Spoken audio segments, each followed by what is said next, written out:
What TFI predicted a month ago has now come true yet again. China is about to wrest control of Japan's gas supplies flowing from Russia's Sakhalin gas projects. And it means Japanese energy security is doomed.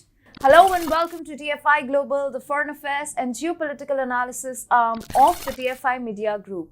I'm your host Vedika, and if you haven't subscribed to the TFI Global channel yet, hit the subscribe button and press the bell icon to receive all the latest updates. Russian President Vladimir Putin might have dropped a $15 billion bombshell on the Japanese economy.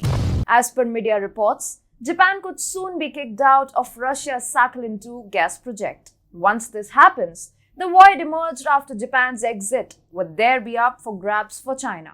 And that would be a nightmare scenario for Japan. As per a Nikkei Asia report, Russian President Vladimir Putin on Thursday announced that the assets of Sakhalin-2 will be transferred to a newly established Russian corporation without compensation. Now, this announcement has raised concerns in Tokyo that Mitsui & Corporation and Mitsubishi Corporation, the two Japanese participants in the project, may now be expelled from the project. The report added, Sakhalin Energy's foreign shareholders can participate as shareholders in the new company, but only if they agree to the conditions of the Russian authorities. If they refuse, the Japanese trading companies could lose their investment in Sakhalin-2. The Sakhalin-2 project is vital for Japan's energy security as 10% of the country's total LNG imports come from here.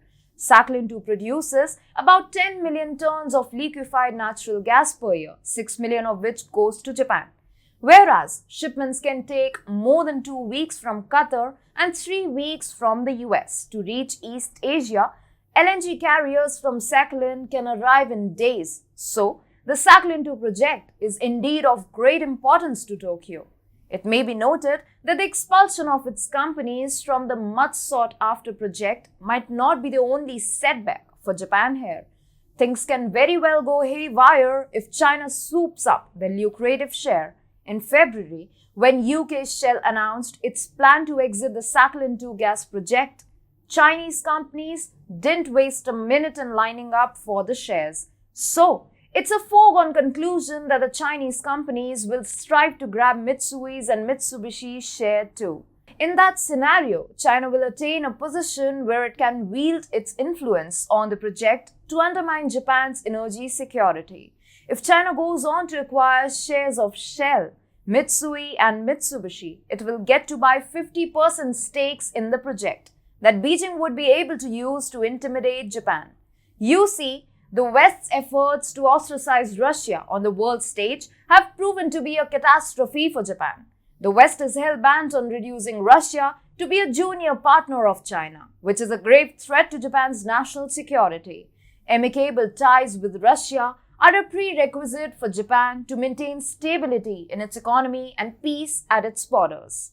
Even the Japanese government has previously acknowledged the importance of this key project. Last month, Economy, Trade and Industry Minister of Japan, Koichi Hagiuda, said Sakhalin-2 is an asset that our predecessors worked hard to acquire. The owner of the land may be Russia, but the leasehold and the liquefaction and transportation equipment belong to the Japanese government and Japanese companies. We do not intend to leave, even if we are told to do so. However, now Putin has unexpectedly pulled a fast one on Japan. But it was given because of Japan's Prime Minister Fumio Kishida's ill-thought campaign to support the Biden White House's anti-Russia campaign. Had Japan adopted a neutral stance on the Russia-Ukraine crisis, the situation would have been much better for Japan. Kishida's blatant attempts to sideline Russia have already ruined the ongoing peace efforts between Russia and Japan over the Kuril Islands dispute.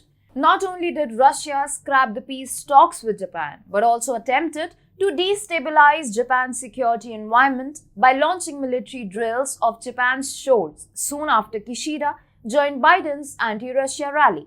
Now only India can prevent China and Russia from jeopardizing Japan's energy security. The Indian government officials have confirmed that India has instructed its state-owned energy companies to consider buying Russian oil assets.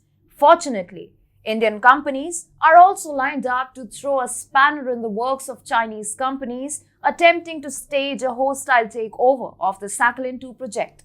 If India gets to usurp these shares, Japan will still find itself sailing in safe waters.